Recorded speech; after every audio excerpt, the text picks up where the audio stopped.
일론 머스크의 긴급 서명에 일본 열도가 얼어붙었습니다. 3600rpm으로 회전하는 괴물 위에서 500원짜리 동전이 꼿꼿이 서자 미쓰비시 임원들은 비명을 지르며 바닥에 주저앉았습니다. 불가능하다던 0.00mm 무진동의 기적이 한국에 의해 완벽히 실현됐기 때문입니다. 머스크는 이건 물리학을 다시 써야 할 사건이라며 머리를 감싸 쥐었죠. 100년 기술 제국을 송두리째 부정하는 전율의 현장, 지금 바로 시작합니다. 제가 일하고 있는 이곳, 미국 테네시주 멤피스의 공기는 여느 때와 다름없이 차갑고 건조했습니다. 창밖으로 보이는 거대한 냉각탑에서는 하얀 수증기가 쉴 새 없이 뿜어져 나오고 있었죠. 일반인들의 눈에는 그저 삭막한 공장지대처럼 보이겠지만 우리 같은 엔지니어들에게 이곳은 일종의 성지나 다름없습니다. 바로 일론 머스크가 사활을 걸고 만든 세계 최대의 AI 데이터 센터 콜로서스의 심장부니까요. 저는 이곳의 시스템 총괄을 맡고 있는 수석 엔지니어 켄지입니다. 제 손끝 하나에 엔비디아의 최신형 AI 반도체 10만 개가 춤을 춥니다. 솔직히 말씀드리면 저는 꽤나 거만한 사람이었습니다. 일본 미쓰비시 중공업에서 20년간 터빈을 설계했고 그 실력을 인정받아 이곳 실리콘밸리 제국의 한복판으로 스카웃되었으니까요. 제 책상 위에는 늘 그렇듯 식어버린 에스프레소 한 잔과 3개의 모니터가 놓여 있었습니다. 모니터 화면 속 그래프들은 마치 잔잔한 파도처럼 안정적인 초록색 곡선을 그리고 있었죠. 그 평온한 그래프를 보며 저는 묘한 우월감에 젖어 있었습니다. 왜냐고요? 이 거대한 AI 괴물에게 전기를 먹여 살리는 발전 설비가 바로 제 조국인 일본 미쓰비시의 기술력을 바탕으로 설계되었기 때문입니다. 완벽해. 역시 기계는 거짓말을 하지 않아. 저는 의자를 뒤로 젖히며 혼잣말을 내뱉었습니다. 미국인들은 소프트웨어는 잘 만들지 몰라도 이렇게 쇳덩어리를 깎아서 0.01mm의 오차도 없이 조립하는 장인 정신은 부족합니다. 독일의 지멘스 아니면 우리 일본의 미쓰비시 정도는 되어야 이 뜨거운 열기를 견디는 가스터빈을 만들 수 있죠. 기계공학의 세계에서 국적은 곧 계급입니다. 1티어는 일본과 독일, 2티어는 미국과 이탈리아. 그리고 그 밑바닥 어딘가에 이름도 기억나지 않는 아시아의 작은 나라들이 있겠죠. 저는 그렇게 믿어 의심치 않았습니다. 적어도 그날 아침 머스크가 제 사무실 문을 부서져라 열고 들어오기 전까지는 말입니다. 켄지, 당장 상황 보고해. 평소 냉철하기로 소문난 일론 머스크의 목소리가 갈라져 있었습니다. 그의 등장과 동시에 평온했던 제 모니터 화면에 경고등이 들어오더군요. 붉은색 알람. 전력 예비율이 3% 미만으로 떨어졌다는 치명적인 신호였습니다. 상황은 생각보다 심각했습니다. 우리가 돌리는 AI 모델이 다음 단계로 진화하기 위해 학습량을 폭발적으로 늘리자 전력 소비량이 기하급수적으로 치솟은 겁니다. 쉽게 비유하자면 일반 가정집 두꺼비집에 대형 공장 기계를 연결한 꼴이었죠. 전선이 녹아내리기 일보 직전이었습니다. 하지만 저는 당황하지 않았습니다. 아니, 당황할 필요가 없다고 생각했죠. 해결책은 교과서에 나와 있으니까요. 저는 아주 침착하게 마치 철없는 아이를 타이르는 선생님처럼 머스크에게 대답했습니다. 보시다시피 과부하입니다. CEO. 해결책은 간단합니다. 발전기를 더 돌려야 합니다. 지금 있는 이동식 터빈으로는 어림도 없어요. 제대로 된 대형 가스터빈, 그것도 H클래스급 괴물이 최소 5기는 더 필요합니다. 머스크가 신경질적으로 머리를 쓸어넘기며 되물었습니다. 그걸 누가 몰라? 그래서 언제 가져올 수 있는데?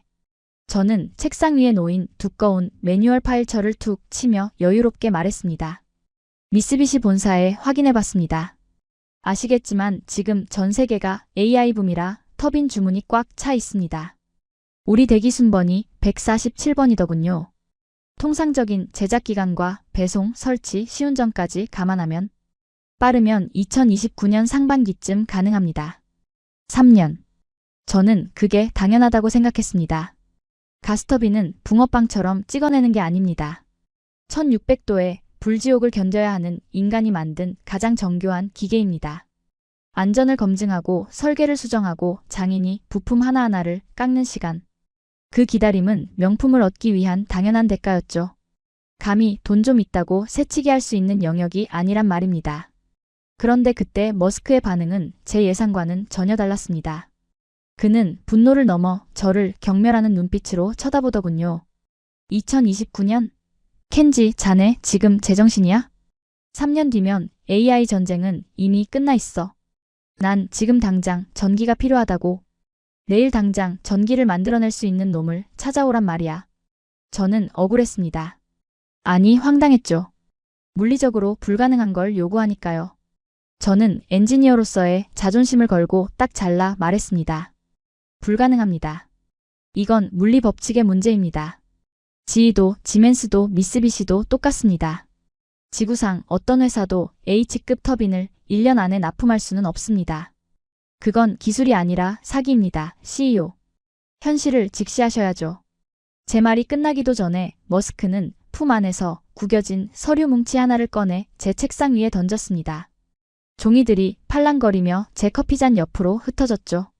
그 서류의 맨 앞장에는 제가 난생 처음 보는 낯선 회사의 로고가 박혀 있었습니다. 현실?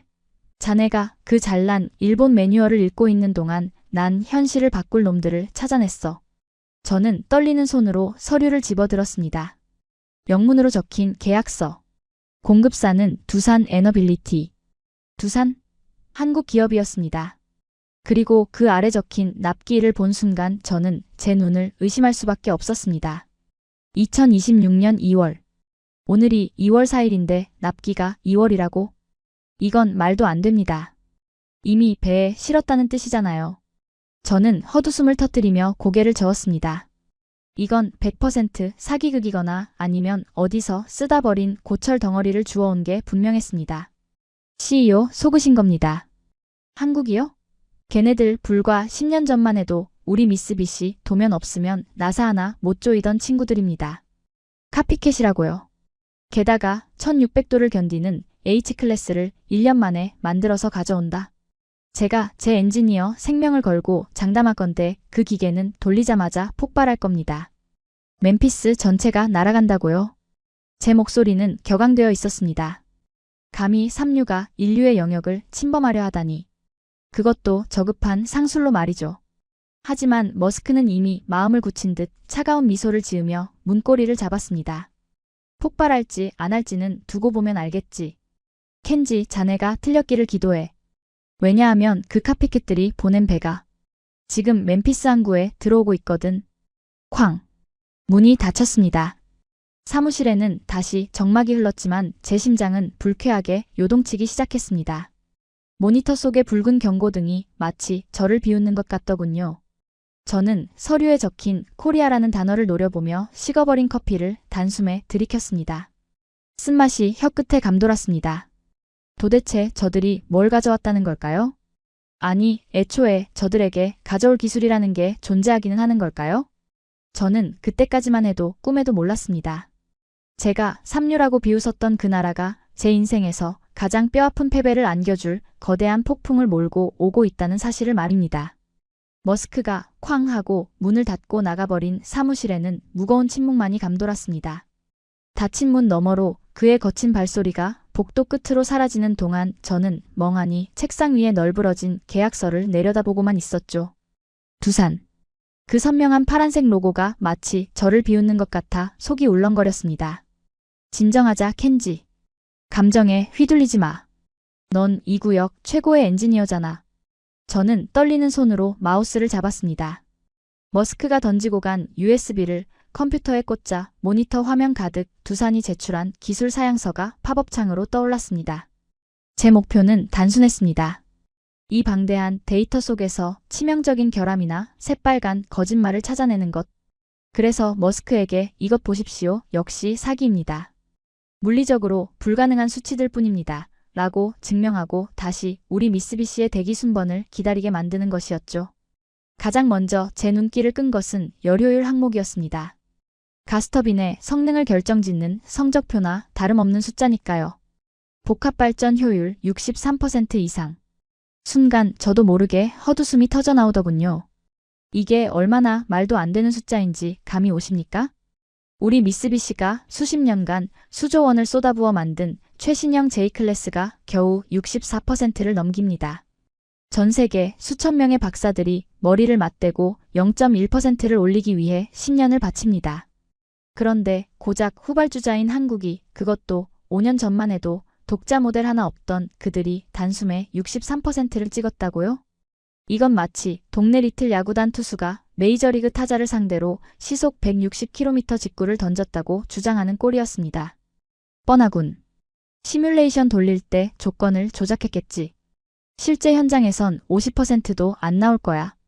저는 코웃음을 치며 스크롤을 더 내렸습니다. 하지만 진짜 충격은 효율 따위가 아니었습니다. 제 눈동자가 멈춘 곳은 바로 납기 및 공정 파트였습니다. 일반적으로 H급 가스터빈 하나를 만들려면 최소 24개월이 걸립니다. 쇳물을 녹여서 형틀에 붓고 식히고 깎는 데만 1년이 꼬박 걸리거든요. 특히 1600도 고열을 직접 받아내는 핵심 부품인 블레이드는 식히는 데만 몇 달이 필요합니다. 급하게 식히면 내부에 기포가 생겨서 나중에 100% 터지게 되니까요. 그런데 두산의 리포트에는 이렇게 적혀 있었습니다. 제작기간 12개월 단축, 부품 수급 완료. 미친. 이건 미친 짓이야. 컵라면 끓이나? 쇳덩어리가 무슨 밀가루 반죽인 줄 아나 보지? 저는 신경질적으로 키보드를 두드려 세부 부품 리스트를 조회했습니다. 분명히 어딘가에서 부품을 사왔을 겁니다. 1년 만에 조립하려면 이미 만들어진 남의 부품을 가져오는 수밖에 없으니까요. 저는 속으로 쾌재를 불렀습니다. 분명 우리 미쓰비시나 독일 지멘스의 구형 재고 부품을 긁어모았겠지. 그걸 짜집기해서 신제품인 척 포장한 거야. 딱 걸렸어. 이건 기술적 표절로 소송감이다. 하지만 모니터에 뜬 공급사 목록을 확인한 순간 제 등줄기로 식은땀 한 방울이 흘러내렸습니다. 공급사 두산에너빌리티 한국창원, 공급사 K터빈테크 한국부산, 공급사 H포징 한국대전. 일본이나 독일이라는 단어는 눈을 씻고 찾아봐도 없었습니다. 리스트를 가득 채운 건 이름도 생소한 한국의 지방 도시들이었습니다. 창원, 부산, 대전. 마치 암호문처럼 나열된 그곳에서 가스터빈에 들어가는 4만 개의 부품 중 무려 90%가 생산되었다는 겁니다. 제 머릿속의 상식이 송두리째 흔들리기 시작했습니다. 블레이드, 베인, 로터. 이 초정밀 부품들은 동네 철공소에서 뚝딱 만들 수 있는 게 아닙니다.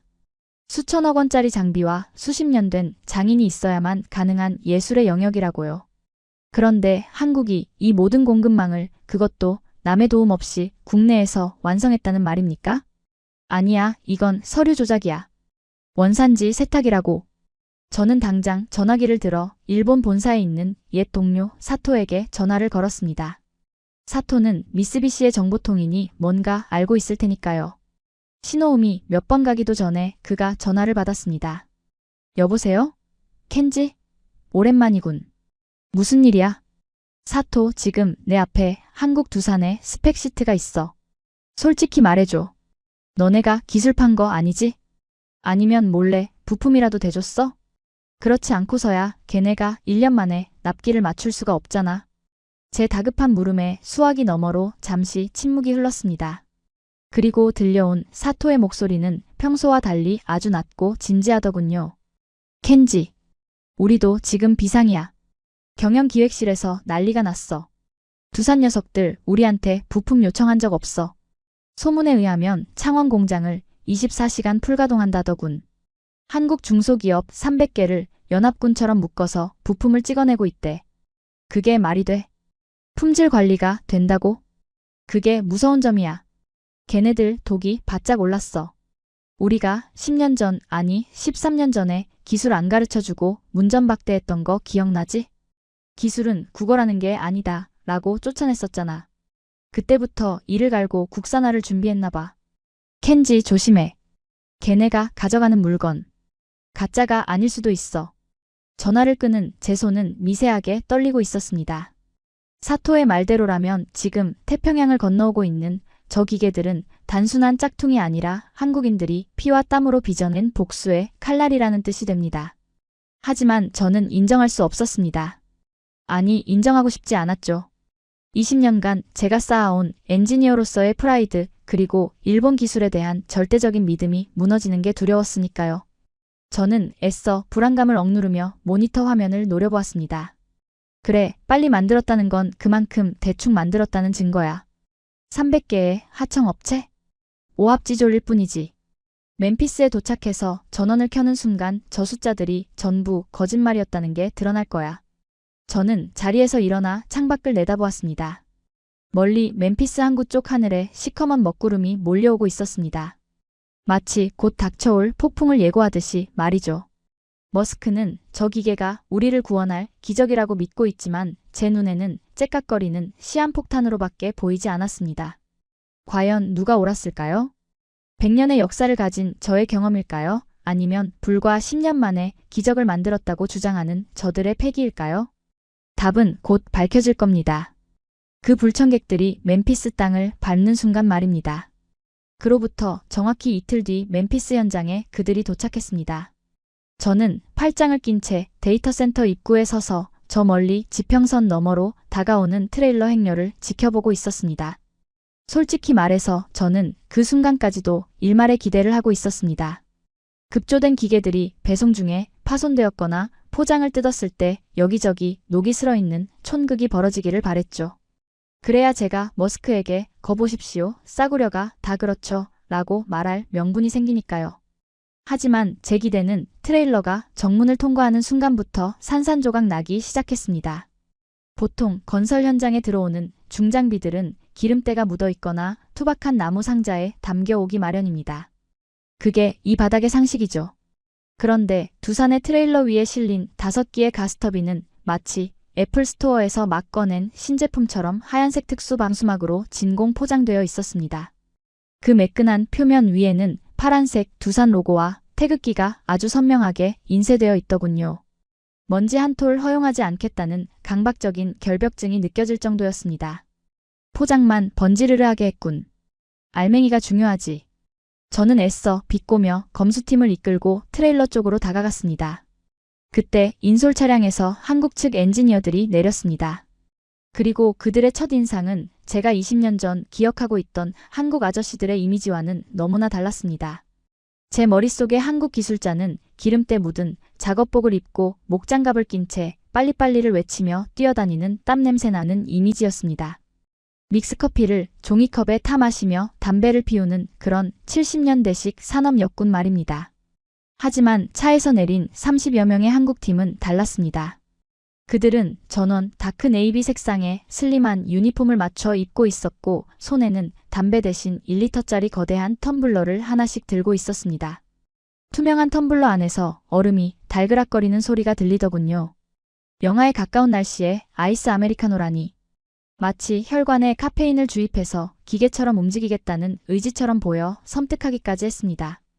그들의 리더로 보이는 남자가 제게 다가왔습니다. 30대 중반쯤 되어 보이는 젊은 팀장 박이었습니다.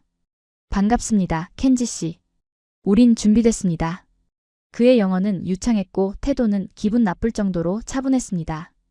보통 납기가 1년이나 단축된 현장에 오면 허둥지둥하거나 긴장한 기색이 역력해야 정상입니다.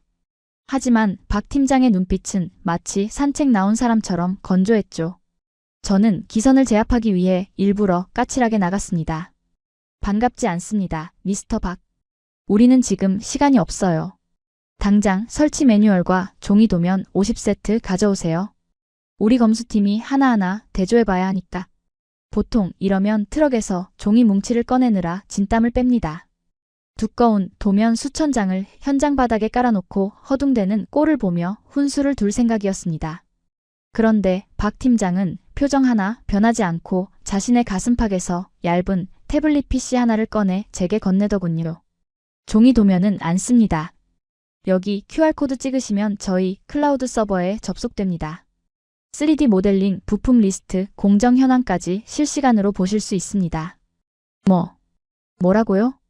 제가 당황해서 태블릿을 받아들자 화면 속에 멤피스 현장에 3D 지도가 떴고 가스터빈이 설치될 위치와 배선도까지 증강현실처럼 겹쳐서 보였습니다. 손가락으로 부품을 터치하니 제조 일자, 검수 담당자 이름, 심지어 강도 테스트 결과값까지 팝업으로 뜨더군요. 저희는 디지털 트윈으로 작업합니다. 굳이 종이 넘기며 시간 낭비하실 필요 없습니다. 아, 그리고 한국 본사 상황실에서도 지금 이 현장을 모니터링 중입니다. 순간 뒤통수를 한 대 얻어맞은 기분이었습니다.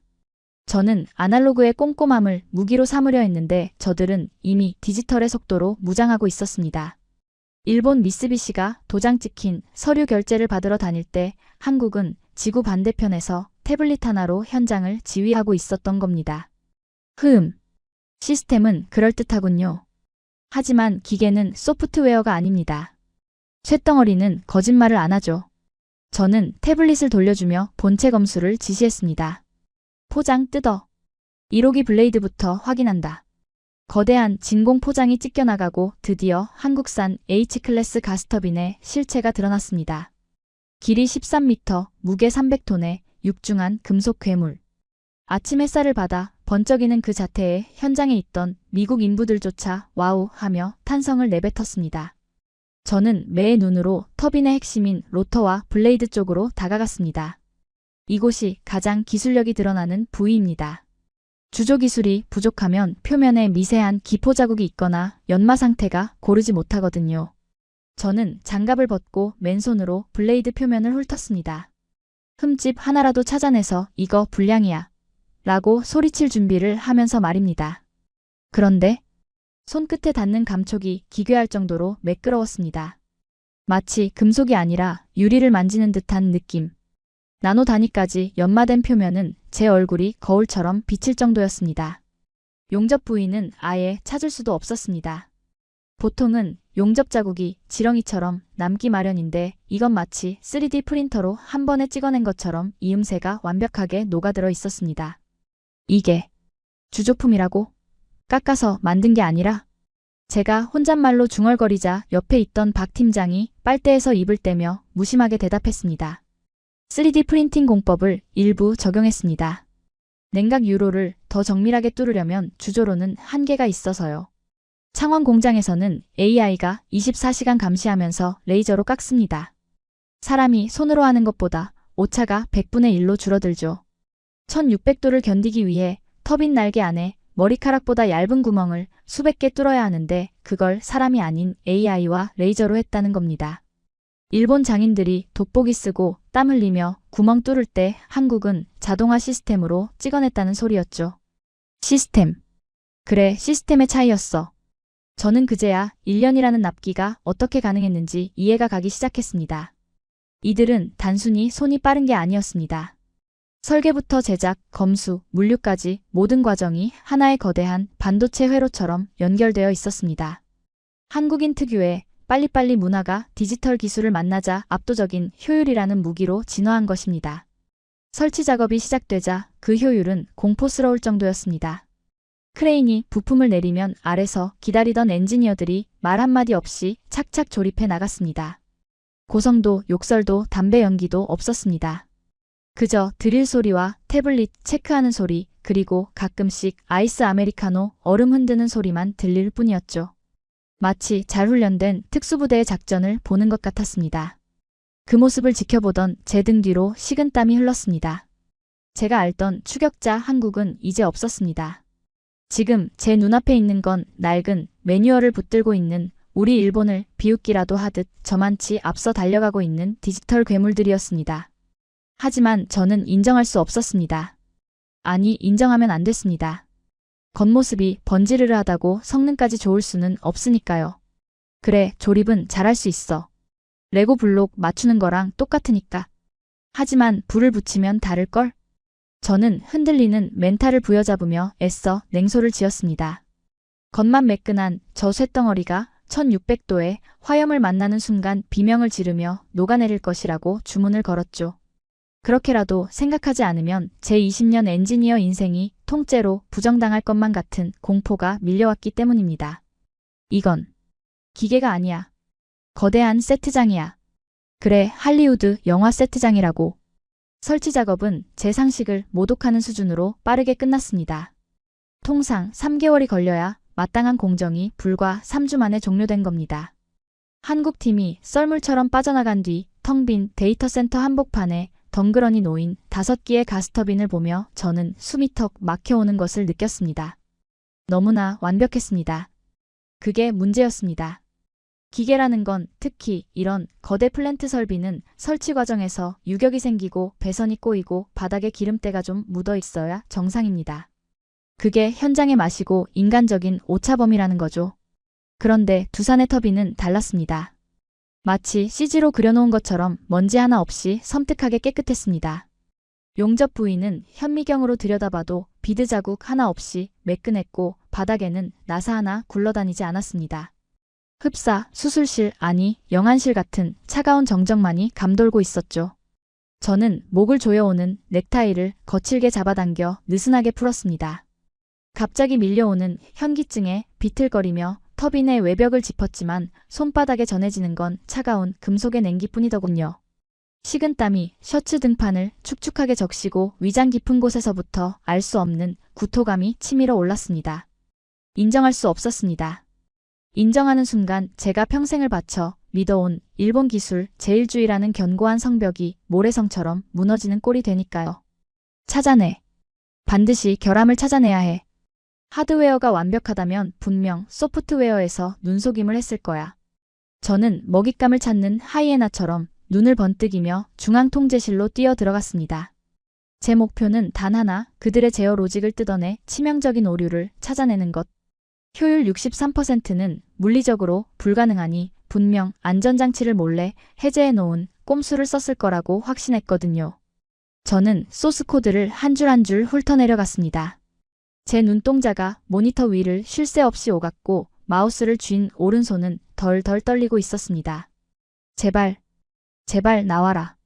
변수 설정 오류든 뭐든 하나만 걸려라. 그런데 코드를 읽어내려갈수록 제 호흡은 점점 더 거칠어졌습니다. 마침내 냉각 제어 알고리즘 파트에 도달했을 때 저는 그대로 얼어붙고 말았습니다. 이게 뭐야? 이 코드는 도대체... 제가 예상했던 무식한 연료 분사가 아니었습니다. 두산의 제어 시스템은 터빈 내부의 온도 센서 5,000개 데이터를 단순한 PID 제어가 아닌 독자적인 신경망 AI가 0.001초 단위로 분석하고 있었습니다. 경악스러운 건 방식이었습니다. 기존 방식이 온도가 오르면 물을 뿌리는 식이라면 이 시스템은 연소실 내부의 화염 형상을 실시간으로 예측해서 0.5초 뒤에 가장 뜨거워질 좌표에 미리 핀포인트로 냉각 공기를 쏴주고 있었습니다. 쉽게 말해 일본과 독일이 소방호스로 불을 끄고 있을 때 한국 놈들은 저격총으로 불씨만 골라 저격하고 있었던 겁니다. 코드는 간결했고 아름다웠으며 소름 끼칠 정도로 완벽했습니다. 말도 안 돼. 이건 논문에서나 보던 이론이야. 한국 따위가 믹스커피나 타 마시던 놈들이 이 정도 레벨의 AI 로직을 짰다고? 저는 저도 모르게 책상을 주먹으로 쾅 내리쳤습니다. 손등이 찢어지는 고통 따위는 느껴지지도 않았습니다. 이건 반칙입니다. 아니 기계공학에 대한 모독입니다. 저는 참을 수 없는 분노와 열등감에 사로잡혀 당장 박 팀장을 호출했습니다. 잠시 후 박 팀장이 들어왔습니다. 여전히 한 손에는 얼음이 가득 담긴 아이스 아메리카노를 들고 말이죠. 그의 저 건조하고 무심한 표정이 저를 미치게 만들었습니다. 호출하셨습니까, 켄지 수석님?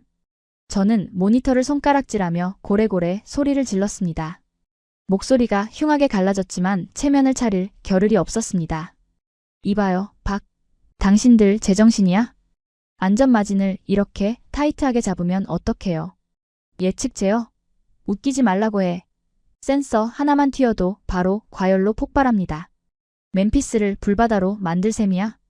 저는 침까지 튀겨가며 엔지니어로서의 양심을 걸고 따지는 척했습니다.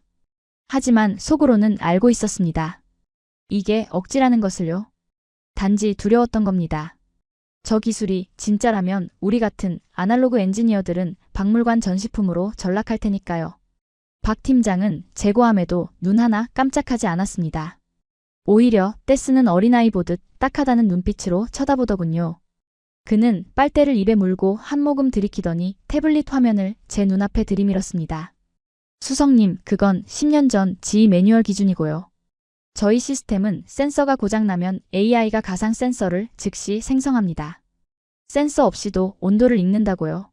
지난 5년간 한국 서부 발전소에서 3만 시간 무고장 운전으로 검증된 로직입니다.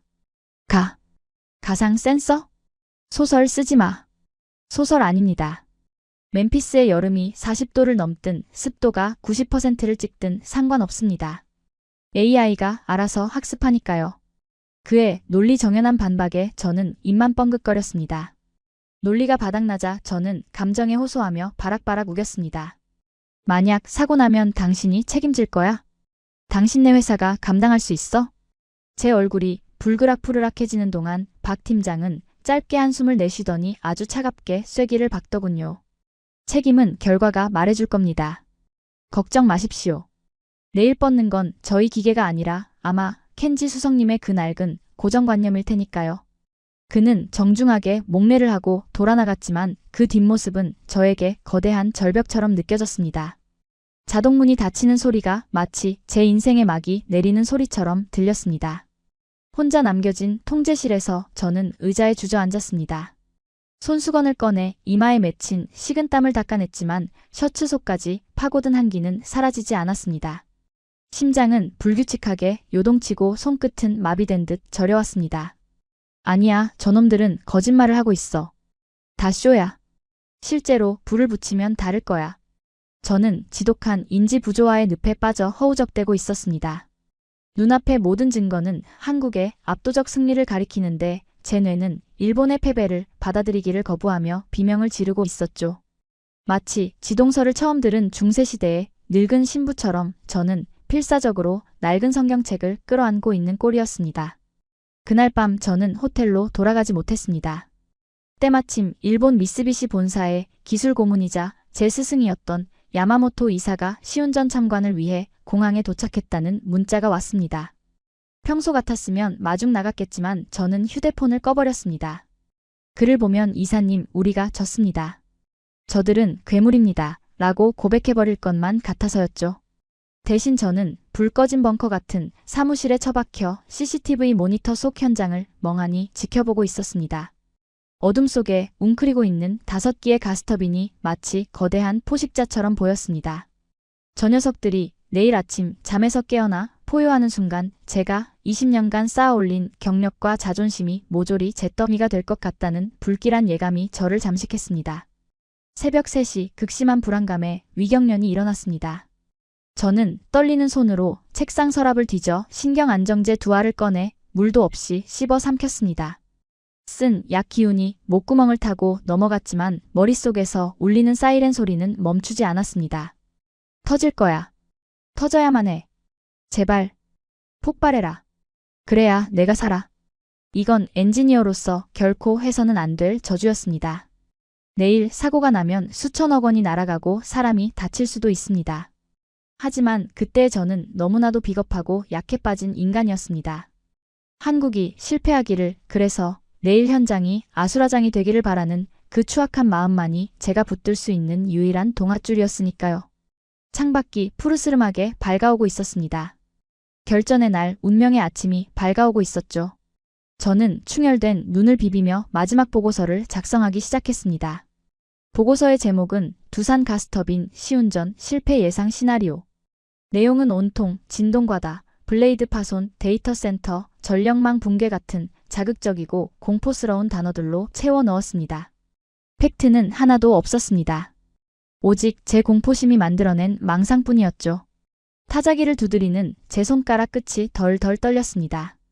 엔터키를 누를 때마다 제 양심이 비명을 질렀지만 저는 멈추지 않았습니다. 이것이 제 마지막 자존심이자 다가올 참혹한 현실로부터 도망치기 위한 처절한 방패막이었으니까요. 과연 이 얇은 종이 쪼가리가 한국의 거대한 창을 막아낼 수 있을까요? 아니면 산산조각 나며 저를 찔러버릴까요? 먼동이 터오는 창밖으로 한국 엔지니어들이 탄 버스가 현장으로 들어오는 불빛이 보였습니다. 마치 저승사자의 행렬처럼 보였습니다. 심장이 갈비뼈를 부러뜨릴 듯이 쿵쾅거렸습니다. 이제 심판의 시간이 왔습니다. 아침 8시. 운명의 시간은 잔인할 정도로 정확하게 찾아왔습니다. 밤새 한숨도 못 잔 저는 퀭한 눈으로 중앙통제실 한 구석에 서 있었습니다. 유리창 너머로 보이는 거대한 터빈실에는 한국 엔지니어들이 마지막 점검을 위해 분주히 오가고 있었죠. 마치 곧 출격하는 전투기 조종사들처럼 비장해 보였습니다. 하지만 그 고요한 긴장감은 곧 들이닥친 진짜 주인들에 의해 산산조각 나고 말았습니다. 비켜, 비켜. 여기가 어디라고 함부로 서 있어? 거친 고함과 함께 통제실의 두꺼운 방음 문이 활짝 열렸습니다. 제가 그토록 피하고 싶었던 사람 미쓰비시 중공업의 전설이자 제 스승인 야마모토 이사가 수행원들을 대동하고 들어온 것입니다. 그의 등장은 그 자체로 위압적이었습니다. 7순이 넘은 나이에도 꼿꼿한 허리 한 올의 흐트러짐도 없는 백발 그리고 코끝에 걸친 금태 안경. 그는 마치 자신의 영지에 시찰 나온 영주처럼 오만하게 주변을 둘러보더군요. 저를 포함한 모든 미쓰비시 파견 직원들이 일제히 허리를 90도로 굽혔습니다. 오셨습니까, 이사님? 하지만 야마모토 이사는 우리의 인사를 받는 둥 마는 둥 하더니 곧장 메인 콘솔 앞에 앉아있는 박 팀장에게 성큼성큼 다가갔습니다. 그리고는 다짜고짜 박 팀장이 보고 있던 모니터를 자신의 지팡이 끝으로 툭툭 쳤습니다. 이봐, 자네. 여기가 어딘 줄 알고 감히 앉아있나? 상석은 주인이 앉는 곳이야. 비켜. 그것은 명백한 하대였습니다. 박 팀장이 천천히 고개를 들어 그를 쳐다보자 야마모토 이사는 코웃음을 치며 뒤따라 들어온 일론 머스크를 향해 고개를 돌렸습니다. 미스터 머스크, 정말 실망이 큽니다. 아무리 급하셔도 그렇지 어떻게 검증도 안 된 장난감을 이 귀한 데이터 센터에 드립니까? 이건 도박이 아니라 자살행위입니다. 통제실의 공기가 순식간에 얼어붙었습니다. 머스크는 팔짱을 낀 채 무표정하게 껌을 씹으며 야마모토를 응시했습니다. 장난감이라. 야마모토 씨, 당신네 회사가 3년 뒤에나 주겠다는 그 물건을 이 친구들은 1년 만에 가져왔소. 그게 능력 아닌가요? 머스크의 반문에 야마모토 이사의 얼굴이 붉게 달아올랐습니다. 자존심에 금이 간 그는 해서는 안 될 말을 내뱉기 시작했습니다. 그가 지팡이로 박 팀장의 어깨를 쿡쿡 찌르며 말하더군요. 능력? 하! 웃기지 마십시오. 저 친구들 불과 10년 전만 해도 우리 미쓰비시 공장 앞에서 도면 한 장만 보여달라고 구걸하던 놈들입니다. 우리가 버린 구형기술 주워다가 조립이나 하던 하청업체 수준이라고요. 근본이 없는데 어떻게 명품이 나옵니까? 저는 등골이 서늘해졌습니다. 아무리 경쟁사라지만 공식적인 자리에서 구걸이라니. 이건 선을 넘어도 한참 넘은 발언이었습니다. 하지만 제 마음 한구석에서는 묘한 쾌감이 솟구쳤습니다. 그래요, 저게 팩트니까요. 우리가 1등이고 저들은 영원한 2등 아니 3등이니까요. 야마모토 이사가 제 속마음을 대신 시원하게 긁어주고 있었습니다. 미스터 머스크, 제가 장담할건데 저 기계들 버튼 누르는 순간 1분도 못 가서 터집니다. 1600도? 쟤네 합금 기술로는 어림도 없어요. 블레이드가 녹아서 깨지면 그 파편이 총알처럼 튀어나와 여기 있는 사람들 다 죽습니다. 살인 기계를 사신 겁니다. 당신은? 야마모토의 목소리는 점점 더 높아졌고 침까지 튀겼습니다. 그는 마치 광신도처럼 확신에 차 있었습니다. 지금이라도 늦지 않았습니다. 당장 저 고철 덩어리들 드러내고 우리 미쓰비시에 이동식 발전기를 연결하십시오. 그게 유일한 살 길입니다. 어디 감히 카피캣 주제에 오리지널의 자리를 넘봐? 그때였습니다. 줄곧 침묵을 지키던 박 팀장이 자리에서 일어났습니다. 그의 표정은 무서울 정도로 차분했습니다. 야마모토 이사가 퍼부은 모욕적인 언사에도 불구하고 그의 눈빛에는 분노가 아닌 연민이 서려 있더군요. 박 팀장은 주머니에서 손수건을 꺼내 야마모토 이사의 지팡이가 닿았던 자신의 어깨를 툭툭 털어냈습니다. 마치 더러운 먼지라도 묻은 것처럼 말이죠. 그리고는 아주 유창한 영어로 하지만 야마모토 이사의 눈을 똑바로 쳐다보며 입을 열었습니다. 이사님, 말씀 다 끝나셨습니까? 이 건방진 자식이. 구걸이라니요. 13년 전 저희 선배들이 미쓰비시 본사를 찾아갔을 때 문전박대하시면서 뭐라고 하셨죠? 기술은 훔치는 게 아니라 배우는 거다 라고 하셨다면서요. 박 팀장은 한 걸음 더 야마모토 쪽으로 다가갔습니다. 야마모토 이사가 주춤하며 뒤로 물러서더군요. 그래서 배웠습니다. 당신들이 안 가르쳐줘서 우리끼리 맨땅에 헤딩하면서 밤새워 공부하고 실험해서 배웠다고요. 덕분에 깨달았죠. 당신들의 방식은 낡았다는 걸. 이놈이 미쳤구나. 그리고 정정해 주시죠. 이건 장난감이 아니라 앞으로 30년 동안 이 데이터 센터를 책임질 심장입니다. 당신들이 매뉴얼 핑계대며 3년 뒤에나 가져오겠다는 그 물건보다 더 싸고 더 빠르고 더 완벽한. 박 팀장은 말을 마치고 머스크를 향해 고개를 돌렸습니다. CEO, 준비 끝났습니다. 가동할까요? 아니면 저분의 말씀대로 무서워서 도망갈까요? 머스크의 입가에 묘한 미소가 번졌습니다.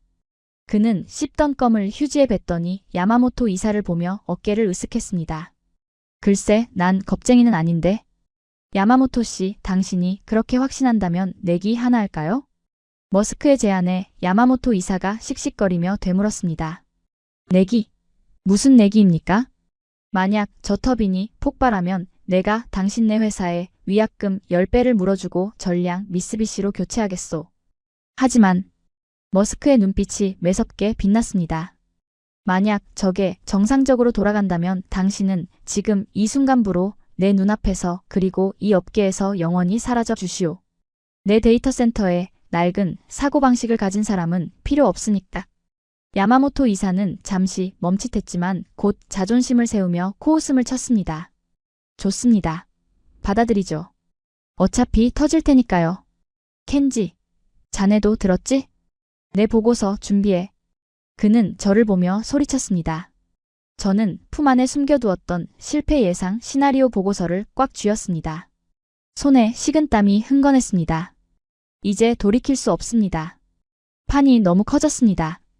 야마모토 이사는 자신의 명예를 걸었고 머스크는 10조 원짜리 프로젝트를 걸었습니다. 야마모토 이사는 마치 쇼를 하듯이 품에서 귀마개를 꺼내 귀에 꽂았습니다. 다들 귀 막으시오.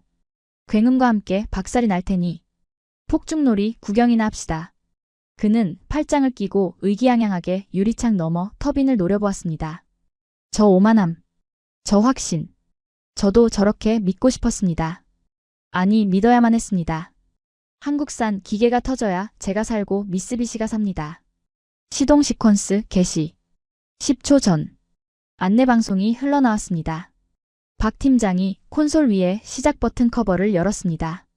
그의 손가락이 조금의 망설임도 없이 버튼 위에 올려졌습니다. 10, 9, 8. 카운트다운이 시작되자 야마모토 이사의 입꼬리가 비릿하게 올라갔습니다. 그는 마치 저주를 퍼붓듯 중얼거렸습니다. 터져라. 터져라. 감히 주제도 모르고 기어오른 대가를 치러라. 7, 6, 5. 저도 눈을 질끈 감았습니다. 제발 터져주세요. 저 거만한 한국인 팀장의 표정이 공포로 일그러지는 꼴을 보고 싶습니다. 굉음이 울리고 파편이 튀고 검은 연기가 솟아오르기를 간절히 기도했습니다. 3, 2, 1. 점화. 박 팀장의 손가락이 버튼을 눌렀습니다. 그리고 그 순간 세상은 제가 알던 모든 상식을 배신했습니다. 시간이 멈춘 것 같았습니다. 박 팀장의 손가락이 점화 버튼을 누른 지 5초, 10초가 지났습니다. 야마모토 이사는 여전히 귀를 막은 채 눈을 질끈 감고 있었고 저 역시 책상 아래로 몸을 숨길 준비를 하고 있었습니다. 우리는 기다렸습니다. 이 건물이 떠나갈 듯한 굉음과 바닥을 뒤흔드는 진동 그리고 마침내 터져나올 폭발음을 말이죠. 하지만 아무 일도 일어나지 않았습니다. 들려오는 것이라곤 통제실 에어컨이 돌아가는 미세한 우웅 소리와 제 가슴 속에서 미친 듯이 뛰고 있는 심장 소리뿐이었습니다. 고요했습니다. 아니, 섬뜩할 정도로 적막했습니다. 거 보십시오. 시동조차 안 걸리지 않습니까? 야마모토 이사가 먼저 눈을 뜨고 소리쳤습니다. 그는 귀마개를 거칠게 빼던지며 의기양양하게 비웃었습니다. 불량품입니다. 배선조차 제대로 못해서 전원도 안 들어오는군요. 미스터 머스크 보셨습니까? 이게 바로 한국산의. 입 다물어. 머스크가 야마모토의 말을 차갑게 끊었습니다. 머스크의 시선은 야마모토가 아니라 정면의 대형 모니터에 고정되어 있었습니다. 그의 동공이 미세하게 떨리고 있었습니다. 저길 봐. 돌고 있잖아. 네. 도대체 뭐가? 야마모토 이사와 제가 동시에 고개를 돌려 계기판을 확인한 그 순간 저는 제 눈을 의심해야만 했습니다. 회전수 3600 목표 도달. 출력 380메가와트 안정. 진동 0.00mm/s. 숫자가 미친 듯이 춤을 추고 있었습니다. RPM 게이지는 이미 최고 속도인 3600에 도달해 고정되어 있었고 출력은 목표치를 넘어서고 있었습니다. 300톤짜리 금속 괴물이 지금 우리 눈앞에서 1초에 60번을 회전하고 있는데 소리가 안 난다고요? 진동이 없다고요? 이건 계기판 오류야. 센서가 고장났어. 저렇게 거대한 게 도는데 바닥이 안 울릴 리가 없어. 야마모토 이사는 비명을 지르며 유리창에 달라붙었습니다. 하지만 창문 너머의 터빈은 마치 정지 화면처럼 고요하게 서 있었습니다. 회전축이 너무나도 빠르게 그리고 완벽한 균형으로 돌고 있어서 우리 눈에는 마치 멈춰 있는 것처럼 보였던 겁니다. 그때 박 팀장이 천천히 통제실 문을 열고 터빈이 돌아가는 현장으로 걸어 나갔습니다. 소음이 심한 터빈실에는 귀마개 없이는 들어갈 수 없는 것이 상식입니다. 하지만 그는 귀마개도 없이 한 손에는 여전히 그놈의 텀블러를, 다른 한 손에는 무언가 작은 금속 물체를 쥐고 터빈 1호기 앞으로 다가갔습니다. 뭐 하는 거야? 위험해. 나오라고 해. 제가 마이크에 대고 소리쳤지만 박 팀장은 들은 채도 하지 않았습니다. 그는 터빈의 가장 진동이 심해야 할 베어링 하우징 위에 텀블러를 내려놓았습니다. 그리고 그 옆에 주머니에서 꺼낸 무언가를 세우기 시작했습니다. 카메라가 그 장면을 줌인해서 대형 모니터에 띄웠습니다. 그것은 한국 돈 500원짜리 동전이었습니다. 미친. 지금 저기서 동전 세우기를 하겠다고? 저도 모르게 헛웃음이 나왔습니다. 3600rpm으로 돌아가는 가스터빈 위에서 동전을 세운다는 건 달리는 F1 레이싱카 위에서 카드를 쌓겠다는 것과 같은 소리입니다. 미쓰비시의 최고급 J클래스 터빈조차 진동 수치가 2.0mm/s 정도 나옵니다. 그 위에선 물컵에 물이 찰랑거리는 게 정상입니다. 박 팀장의 손끝에서 동전이 떠났습니다. 모두가 숨을 죽였습니다. 야마모토 이사의 입이 딱 벌어졌습니다. 동전은 서 있었습니다. 단 한 번의 흔들림도 없이 마치 본드로 붙여놓은 것처럼 500원짜리 동전은 거대한 터빈 위에서 고고하게 직립해 있었습니다. 그 옆에 놓인 아이스 아메리카노의 얼음조차 찰랑거리지 않았습니다. 수면은 거울처럼 잔잔했습니다. 이것은 단순한 기계가 아니었습니다. 이것은 물리학에 대한 도전이자 완벽에 가까운 무게중심의 증명이었습니다. 말도 안 돼. 저건 불가능해. 야마모토 이사가 뒷걸음질 치다 의자에 걸려 넘어질 뻔했습니다. 그의 얼굴은 시체처럼 창백해졌습니다. 진동이 0에 수렴한다는 것은 에너지 손실이 0이라는 뜻입니다. 즉, 이 기계는 미쓰비시가 100년을 걸려도 도달하지 못한 무결점의 영역에 도달해 있었던 겁니다. 하지만 한국의 반격은 이제 시작이었습니다. 박 팀장이 다시 통제실로 돌아와 키보드를 두드리자 모니터 화면이 붉은색 열화상 모드로 전환되었습니다. 야마모토 이사님, 폭발한다고 하셨죠? 온도를 보십시오.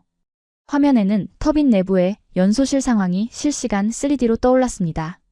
1600도의 화염이 소용돌이치고 있었지만 터빈 날개의 표면 온도는 놀랍게도 900도대를 유지하고 있었습니다. 어떻게? 냉각 공기를 거의 안 쓰고 있는데 어떻게 온도가 낮지? 제가 떨리는 목소리로 중얼거리자 박 팀장이 차갑게 대답했습니다. 말씀드렸지 않습니까? 우리는 저격한다고. 화면 속에서 파란색 점들이 번쩍였습니다. AI가 화염 속에서 온도가 급격히 올라가는 핫스팟을 0.001초 먼저 감지하고 그 지점에만 마이크로 단위로 냉각 공기를 분사하고 있었습니다. AI 능동 방호 시스템 작동 개시. 타겟 포착 4028개 고열 지점. 냉각 효율 99.8%.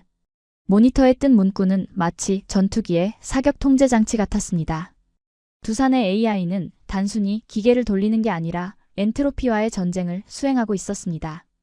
이건 반칙이야. 야마모토 이사가 넋이 나간 표정으로 중얼거렸습니다. 이건 발전소가 아니야. 이건 무기야. 어떻게 민간 기업이 군사 등급의 추적 알고리즘을 가지고 있냐고. 그의 멘탈은 완전히 가루가 되었습니다. 그가 평생 믿어온 장인 정신이라는 아날로그의 가치가 한국의 압도적인 디지털 화력 앞에서 처참하게 짓밟힌 것입니다. 그때 머스크가 야마모토 이사 앞으로 걸어갔습니다. 머스크는 바닥에 떨어진 야마모토의 지팡이를 주워들었습니다. 그리고 그것을 야마모토에게 건네주는 대신 툭 하고 쓰레기통 옆으로 던져버렸습니다. 내기 결과가 나왔군. 야마모토. 머스크는 모니터 구석에 뜬 최종 효율 수치를 손가락으로 가리켰습니다. 효율 64.2%, 세계 신기록. 세계 신기록이었습니다. 기존의 모든 이론적 한계를 1.2%나 뛰어넘은 기적 같은 숫자였습니다. 당신네 미쓰비시가 10년 뒤에나 목표로 했던 숫자를 이 친구들은 오늘 달성했어. 그것도 소음 하나 없이. 머스크는 주머니에서 자신의 스마트폰을 꺼내 야마모토의 얼굴 앞에 들이밀었습니다. 자, 약속대로 하셔야지. 지금 당장 짐 싸서 나가. 그리고 다시는 내 눈앞에, 아니 실리콘밸리 근처에는 얼씬도 하지 마. 당신들의 그 느리고 비싼 고철 덩어리는 이제 박물관에나 어울리니까. 야마모토 이사의 입술이 파르르 떨렸습니다. 그는 무언가 반박하려 했지만 모니터 속에 압도적인 데이터들이 그의 목을 조르고 있었습니다. 그 어떤 변명도 그 어떤 권위도 팩트 앞에서는 무력했습니다. 그는 비틀거리며 일어섰습니다. 다리가 풀려 휘청거리는 그를 수행원들이 부축하려 했지만 그는 거칠게 뿌리쳤습니다. 그리고 마지막으로 터빈을 그 얄미울 정도로 고요하게 돌아가는 한국산 기계를 노려보았습니다. 그의 눈에는 분노가 아닌 공포와 경외심이 서려 있었습니다. 괴물. 놈들은 괴물을 만들었어. 야마모토 이사는 패배자처럼 고개를 떨구고 통제실을 나갔습니다. 닫히는 문틈 사이로 그의 축 처진 어깨가 보였습니다. 100년 기술 제국 일본의 자존심이 오늘 이곳 멤피스에서 한국의 500원짜리 동전 하나에 무릎을 꿇은 것입니다. 통제실에는 잠시 정적이 흘렀습니다. 그리고 누가 먼저랄 것도 없이 현장에 있던 50여 명의 미국 엔지니어들이 일제히 환호성을 질렀습니다. 믿을 수가 없어. 저 동전 봤어? 그들은 박 팀장과 한국 엔지니어들을 둘러싸고 박수를 치기 시작했습니다. 하지만 한국 팀은 여전히 정말 기분 나쁠 정도로 침착했습니다. 박 팀장은 쏟아지는 찬사 속에서도 그저 텀블러의 얼음을 아그작 씹으며 태블릿에 뜬 다음 스케줄을 확인하고 있었습니다. 시운전 종료. 데이터 로그 저장 완료. 다음 스텝 그리드 연결 준비합니다. 그 건조한 목소리를 듣는 순간 저는 깨달았습니다. 저들에게 이 기적 같은 성공은 도박이나 운이 아니었습니다. 그저 철저하게 계산된 당연한 결과값이었을 뿐입니다. 저는 조용히 제품 속에 있던 실패 예상 시나리오 보고서를 꺼냈습니다. 그리고 그것을 천천히 아주 잘게 찢어 휴지통에 버렸습니다. 종이 조각들이 눈처럼 흩날리며 떨어졌습니다. 제20년의 오만과 편견도 저 종이 조각들과 함께 쓰레기통으로 사라졌습니다. 저는 떨리는 손으로 제 셔츠 주머니에 꽂혀있던 미쓰비시 배지를 떼어냈습니다. 그리고 박 팀장에게 다가갔습니다. 이제 제가 해야 할 일은 단 하나였습니다. 패배를 인정하고 새로운 승자에게 경의를 표하는 것. 미스터 박. 제가 입을 열자 그가 무심하게 저를 돌아보았습니다. 가르쳐 주십시오. 당신들의 기술을, 아니 당신들의 그 완벽함을 배우고 싶습니다. 그것은 항복선언이자 새로운 시대의 개막을 알리는 신호탄이었습니다. 배우고 싶다라. 제 간절한 부탁에 박 팀장은 대답 대신 옅은 미소만 지어 보였습니다. 그는 마치 철없는 아이를 보듯 저를 한번 쓱 훑어보고는 다시 태블릿으로 시선을 돌려버리더군요. 거절보다 더 비참한 무시였습니다. 하지만 제가 수치심을 느낄 겨를도 없이 통제실 안의 공기가 급격하게 뒤바뀌기 시작했습니다. 야마모토 이사가 쫓겨나고 채 10분이 지나지 않았을 때였습니다. 제 주머니 속 휴대폰이 미친 듯이 울리기 시작했습니다. 저뿐만이 아니었습니다. 현장에 남아있던 미쓰비시 파견 직원 10여 명의 휴대폰이 일제히 진동하기 시작했죠. 우웅 우웅. 거리는 진동 소리가 마치 공습경보처럼 통제실을 메웠습니다. 발신자는 모두 도쿄 본사였습니다. 저는 불길한 예감을 감지하며 전화를 받았습니다. 수화기 너머에서는 평소 침착하던 기획실장의 비명에 가까운 고함이 들려왔습니다. 켄지, 지금 멤피스 상황이 어떻게 된 거야? CNN에 속보가 떴어. 머스크가 트윗을 올렸다고. 네. 머스크가 뭐라고? 저는 황급히 로비에 걸린 대형 TV 화면을 쳐다봤습니다. 뉴스 화면 하단에는 붉은색 자막으로 속보가 번쩍이고 있었고 그 위로 일론 머스크가 방금 올린 트위터 게시물이 대문짝만하게 떠 있었습니다. 오늘부로 일본은 역사가 되었다. 한국이 미래다. 미쓰비시? 너무 느리고 비싸고 무겁다. 두산이 새로운 에너지의 왕이다. 단 3문장. 그 파괴력은 핵폭탄급이었습니다. 주가가 녹아내리고 있어. 개장 30분 만에 14%가 빠졌다고. 시가총액 5조엔이 증발했어. 주주들이 본사로 몰려오고 난리야. 켄지 제발 뭐라도 해봐. 오보라고 말하란 말이야. 전화기 너머의 아비규환이 생생하게 전해졌습니다. 하지만 저는 아무 말도 할 수 없었습니다. 눈앞에서 무결점으로 돌아가고 있는 저 괴물 같은 한국 기계가 팩트인데 제가 무슨 수로 오보라고 우기겠습니까? 늦었습니다, 실장님. 머스크는 이미 마음을 굳혔습니다. 야마모토 이사는 쫓겨났고요. 뭐? 이사가 쫓겨나? 으악. 수화기 너머로 무언가 와장창 깨지는 소리가 들리더니 전화가 끊겼습니다. 통제실 구석에 모여있던 미쓰비시 직원들은 사색이 되어 바닥에 주저앉거나 머리를 감싸 쥐고 있었습니다. 세계 1위라는 자부심으로 콧대 높게 굴던 그들의 모습은 온데간데 없고 마치 나라 잃은 패잔병들의 모습뿐이었죠. 그런데 진짜 굴욕은 이제부터였습니다. 제 개인 휴대폰으로 다시 전화가 걸려왔습니다. 이번에는 본사 구매팀장 사토였습니다. 아까 저에게 두산이 90% 국산화를 했다고 알려줬던 그 친구였죠. 켄지, 내 말 잘 들어. 지금 자존심이고 뭐고 따질 때가 아니야. 옆에 두산 책임자 있지? 그 사람 좀 바꿔줘. 제발. 박 팀장? 왜? 시비라도 걸게? 아니, 부탁 좀 하려고 그래. 우리 지금 인도네시아 프로젝트 납기가 6개월이나 밀려 있어. 핵심 부품인 배인 수율이 안 나와서 공장이 멈췄다고. 위약금만 수천억이야. 두산 애들이 생산 라인 다 잡고 있다며? 남는 부품. 아니 불량품이라도 좋으니까 우리한테 좀 팔아달라고 해줘. 웃돈은 얼마든지 줄 테니까. 기가 찼습니다. 불과 며칠 전만 해도 한국 놈들 기술은 훔친 것이라며 조롱하던 그들이 이제는 그 훔친 기술로 만든 부품이라도 좋으니 제발 팔아달라고 애원하고 있는 겁니다. 이것이 바로 기술 권력의 이동이었습니다. 갑과 을이 뒤바뀌는 건 한순간이더군요. 저는 쓴웃음을 지으며 박 팀장에게 다가갔습니다. 그는 여전히 텀블러의 얼음을 흔들며 모니터를 체크하고 있었습니다. 미스터 박, 저기. 일본 본사에서 연락이 왔는데? 제가 우물쭈물하며 사정을 설명하자 박 팀장은 하던 일을 멈추지도 않고 건조하게 물었습니다. 그래서요? 부품을 달라고요? 네. 인도네시아 현장이 셧다운 위기랍니다. 가격은 2배 아니 3배라도 부르는 대로 주겠다고. 박 팀장은 그제야 고개를 들어 저를 쳐다봤습니다. 그의 눈빛에는 경멸조차 없었습니다. 그저 귀찮은 잡상인을 대하는 듯한 무관심뿐이었죠. 켄지 수석님 전해주시죠. 저희 창원 공장 라인은 향후 5년치 물량이 예약 완료 상태입니다. 머스크 회장님 물량 맞추기도 벅차서 다른 주문은 못 받습니다. 하지만 급한 불만이라도 끄게 소량이라도. 그리고 박 팀장이 제 말을 딱 잘랐습니다.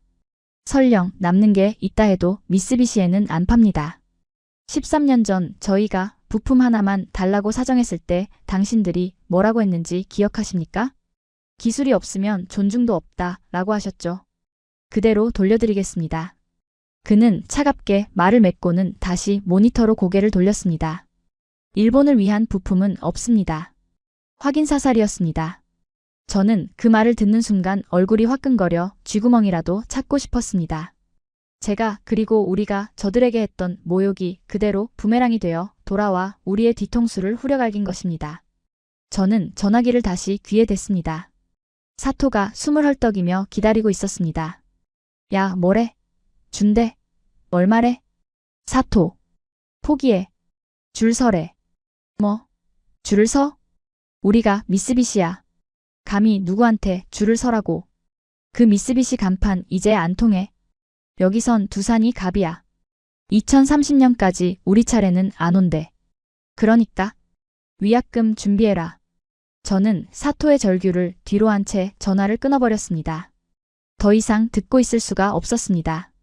창밖을 보니 쫓겨난 야마모토 이사가 주차장에서 자신의 차를 향해 걸어가고 있는 모습이 보였습니다.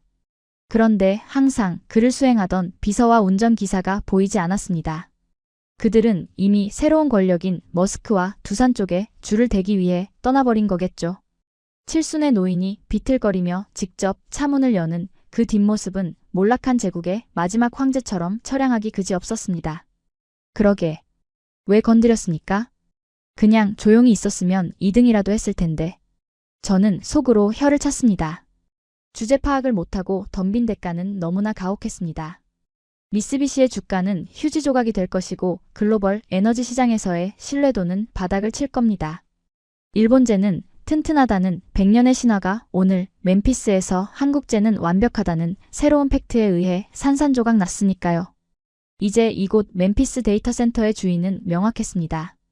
일본 엔지니어들이 짐을 싸서 하나둘씩 통제실을 빠져나가는 동안 한국 엔지니어들은 여유롭게 아이스 아메리카노를 마시며 시스템을 장악하고 있었습니다.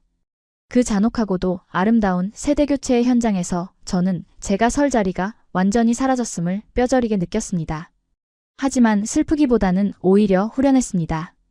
썩은 살은 도려내야 새 살이 돋는 법. 오늘 우리는 단순히 계약을 뺏긴 게 아니라 우리의 오만함을 처형당한 것인지도 모릅니다. 그때 짐을 챙기던 제 눈에 박 팀장의 책상 위에 놓인 두툼한 파일철 하나가 들어왔습니다. 표지에는 1급 기밀이라는 붉은 도장이 찍혀 있었고 그 아래에는 머스크의 친필 서명이 선명했습니다. 그리고 그 옆에 적힌 프로젝트명을 본 순간 저는 제 심장이 다시 한번 쿵 하고 내려앉는 것을 느꼈습니다. 가스터빈은 그저 예고편에 불과했던 겁니다. 프로젝트 헬리오스 4세대 SMR 공급 계약서.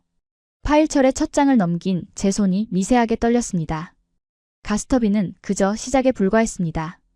아니, 냉정하게 말하면 머스크가 두산의 실력을 검증하기 위해 던져본 테스트 과제였던 겁니다. 그 테스트를 완벽하게, 그것도 압도적인 성적으로 통과하자마자 머스크는 진짜 본 게임을 꺼내든 것이죠. 계약 금액란에 적힌 숫자는 0이 너무 많아 한눈에 세기도 힘들었습니다. 대략 10조 원. 이 데이터 센터가 AI 제국으로 완성되기 위해 필요한 무한의 에너지를 결국 한국의 원자력 기술로 채우겠다는 최종 선언문이었습니다.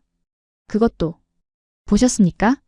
어느새 짐을 챙겨 나온 박 팀장이 제 옆에 서 있었습니다.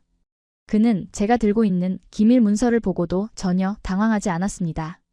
오히려 올 것이 왔다는 듯 덤덤한 표정이었죠. 이게 사실입니까? 가스터빈만 해도 벅찰 텐데 원전까지? 제가 믿기지 않는다는 표정으로 묻자 박 팀장은 특유의 그 건조한 말투로 대답했습니다. AI는 전기를 마시는 하마입니다. 가스터빈만으로는 탄소 배출 규제를 못 맞춥니다. 결국 답은 원자력뿐이죠. 그리고 전 세계에서 설계, 제작, 시공까지 한 번에 그것도 제 시간에 해낼 수 있는 나라는 저희밖에 없습니다. 그의 목소리에는 일말의 의심도 과장도 없었습니다. 그저 오늘 아침 해가 뜬다는 사실을 말하는 것처럼 당연하게 들렸습니다. 미쓰비시도 원전 기술은 있습니다. 제가 마지막 자존심을 쥐어짜듯 중얼거렸습니다. 하지만 박 팀장은 저를 똑바로 쳐다보며 잔인할 정도로 정확한 팩트를 꽂아 넣었습니다. 기술은 있으시죠. 하지만 속도가 없습니다. 저희는 지난 40년 동안 사막에도 지어봤고 국내에서도 쉬지 않고 지었습니다. 멈춰있던 자전거와 계속 달리는 자전거. 누가 더 균형을 잘 잡겠습니까? 반박할 수가 없었습니다. 일본이 후쿠시마 이후 주춤하고 미국이 금융 논리에 빠져 제조업을 등한시할 때 저들은 묵묵히 쇠를 깎고 용접하며 근육을 키워왔던 겁니다. 그 근육이 오늘 이 멤피스 땅에서 폭발한 것이고요. 박 팀장은 제 손에서 파일철을 부드럽게 가져가 가방에 넣었습니다. 그럼 실례하겠습니다. 다음 주부터는 원전 부지 선정팀이 들어올 겁니다. 켄지 수석님도 계속 계실 건가요? 그 질문은 저에게 비수처럼 꽂혔습니다. 당신 능력이 됩니까? 이 속도를 따라올 수 있습니까? 라고 묻는 것 같았으니까요. 저는 잠시 망설이다가 떼어냈던 미쓰비시 배지를 만지작거리며 대답했습니다. 모르겠습니다. 하지만 한 가지는 확실하군요. 제가 이곳에 남으려면 이제 일본 매뉴얼은 버려야 한다는 것을요. 박 팀장은 처음으로 입가에 옅은 미소를 띄었습니다. 비웃음이 아닌 동료로서의 옅은 호의가 담긴 미소였습니다. 한국어 매뉴얼 필요하시면 보내드리겠습니다. 공부하실 거면 서두르시는 게 좋을 겁니다. 저희는 기다려주지 않거든요.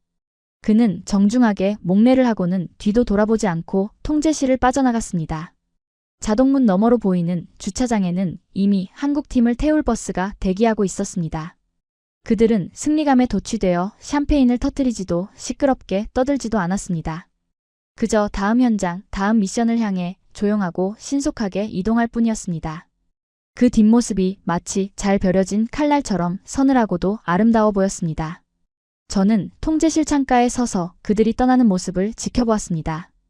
2026년 2월 4일 오늘 이곳 멤피스의 하늘은 여느 때와 다름없이 푸르지만 지상의 풍경은 완전히 바뀌었습니다. 과거에 저는 한국을 우리를 쫓아오는 귀찮은 2등이라고 생각했습니다. 우리가 가르쳐줘야 할 대상, 우리가 쓰다 버린 기술을 주워 먹는 카피캣이라고 비웃었죠. 하지만 그건 저의 아니 우리 일본의 거대한 착각이었습니다. 그들은 2등이 아니었습니다. 그들은 우리가 잠시 멈춰 서서 과거의 영광을 되새김질하고 있을 때 운동화 끈을 조여 매고 우리를 추월해 저만치 앞서 달려가고 있는 젊은 거인이었습니다. 지금 제 눈앞의 모니터에서는 한국산 가스터빈 5기가 3600rpm으로 그 어떤 진동도 없이 완벽하게 돌고 있습니다. 저 소름 끼치는 정적이야말로 대한민국이 전 세계 엔지니어들에게 보내는 가장 강력한 경고장이자 초대장입니다. 저는 책상 서랍을 열어 20년 동안 고이 모셔두었던 미쓰비시의 사원 수첩을 꺼냈습니다. 낡고 손때 묻은 그 수첩을 쓰레기통에 던져 넣으며 저는 휴대폰을 들어 서점 앱을 켰습니다. 검색창에 입력한 단어는 한국어. 살아남고 싶다면 배워야 합니다. 인정해야 합니다. 이제 에너지의 표준은, 기술의 표준은 도쿄나 베를린이 아니라 서울과 창원에 있다는 것을요. 해는 서쪽으로 지고 있지만 데이터 센터의 불빛은 그 어느 때보다 밝게 타오르고 있습니다. 저 불빛을 만든 건 나의 조국이 아니지만 저는 경외감을 담아 박수를 보낼 수밖에 없습니다. 기술에는 국경이 없다지만 1등에게는 분명한 국적이 있으니까요. 오늘 이야기 어떠셨습니까? 우리는 종종 잊고 삽니다. 우리가 매일 마시는 커피 한 잔 무심코 켜는 전등 불빛 속에 얼마나 치열한 기술 전쟁이 숨어 있는지를요. 그리고 그 전쟁의 최전선에서 대한민국이 얼마나 압도적인 무기로 세계를 놀라게 하고 있는지를 말입니다. 오늘 멤피스에서 들려온 기계음 없는 굉음은 누군가에게는 공포였겠지만 우리에게는 가슴 벅찬 자부심이었습니다. 13년 전 문전박대를 당하던 서룸은 이제 전 세계가 줄을 서서 기다리는 K기술의 신화로 바뀌었습니다. 하지만 기억하십시오. 켄지 수석의 마지막 독백처럼 그들은 샴페인을 터뜨리지 않았습니다. 승리에 도취되는 순간 우리 또한 누군가에게 추월당할 수 있다는 것을 그들은 알고 있기 때문입니다. 지금 이 순간에도 지구촌 어딘가에서 묵묵히 밤을 새우며 완벽을 깎아내고 있을 대한민국의 모든 엔지니어들에게 경의를 표합니다. 오늘 이야기가 여러분의 심장을 뜨겁게 했다면 구독과 좋아요로 그들에게 박수를 보내주세요. 저는 다음 시간 더 놀라운 대한민국의 이야기로 찾아오겠습니다. 시청해주셔서 감사합니다.